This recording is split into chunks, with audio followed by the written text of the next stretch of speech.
Joining us now is Congressman Adam Schiff, who is the top Democrat on House Intelligence. Congressman, thanks for joining us tonight. Really appreciate it.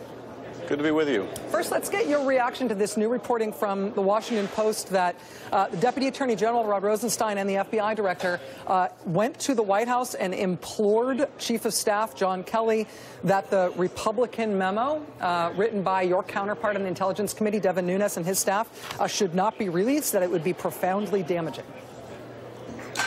Well, I'm frankly impressed that the Deputy Attorney General and the FBI Director would do this. They know they're not going to have a particularly receptive audience, particularly if the reports are accurate that the President was irate at the fact that the Department notified Congress that this was extraordinarily reckless what they were doing. They're doing the right thing. I share the concerns that the Department and the FBI have that the memo was misleading. But I also share the broader concern of the precedent that it sets. This is the first time, as far as we can tell, that this provision has ever been used. And hopefully it'll be the last time it's used, because the idea that we're going to declassify information for a partisan reason is anathema to the tradition of our committee, and it's certainly not how we should do business. And you're right, Rachel, it certainly put us in a difficult position, because when they showed this memo to the House, they misled the House, and we felt it necessary to tell members what the real facts were. But we are doing something differently than the majority, and that is when they do vote to release our memo, as we expect they're going to have to, we are going to ask the Department of Justice and the FBI to redact anything that concerns them. That, I think, is the responsible thing to do.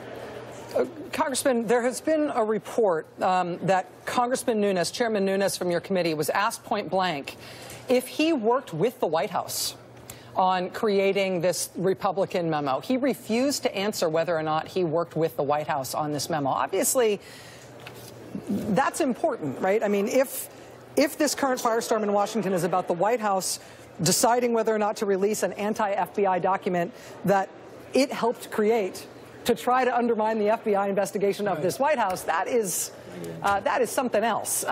Do you know whether or not this Republican memo was created in conjunction with the White House? We don't. And in fact, during our hearing yesterday, Mike Quigley, my colleague from Chicago, asked the chairman, did you or your staff have any role in working with the White House to generate this? After all, this is the same chairman that went to the White House and said, I have secret evidence of an unmasking conspiracy of the Obama administration. We only later learned that this evidence that he supposedly had came from the White House.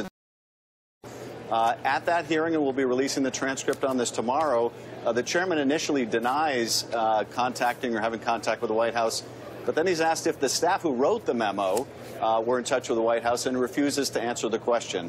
So that remains very much an open issue. And of course, if the White House was complicit in any way in the production of this memo, that makes it even more scandalous.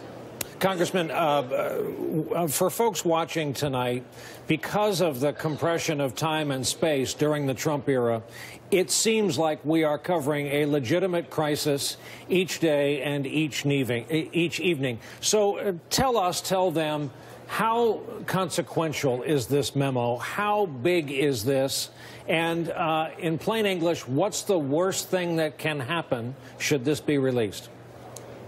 Well, the worst thing that can happen is that this memo, as misleading as it is used as a pretext by the president to fire Rod Rosenstein or later fire Bob Mueller.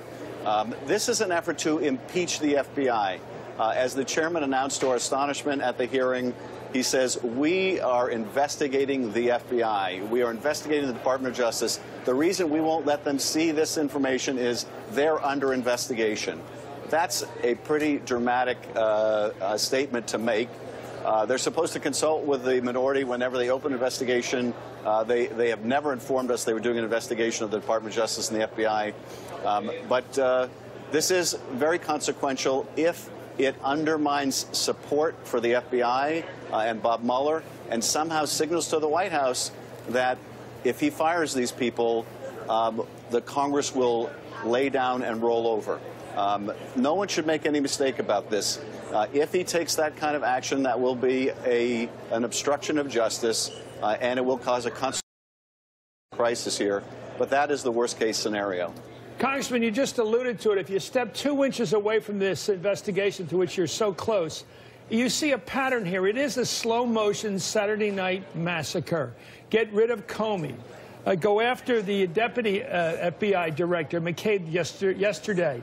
Now targeting Rosenstein, the deputy attorney general, who has the power to basically decide on the future of the special counsel's role. There is a clear grinding out by the administration of the entire prosecution effort here. Is the purging or the impeaching, if you will, the impeaching process.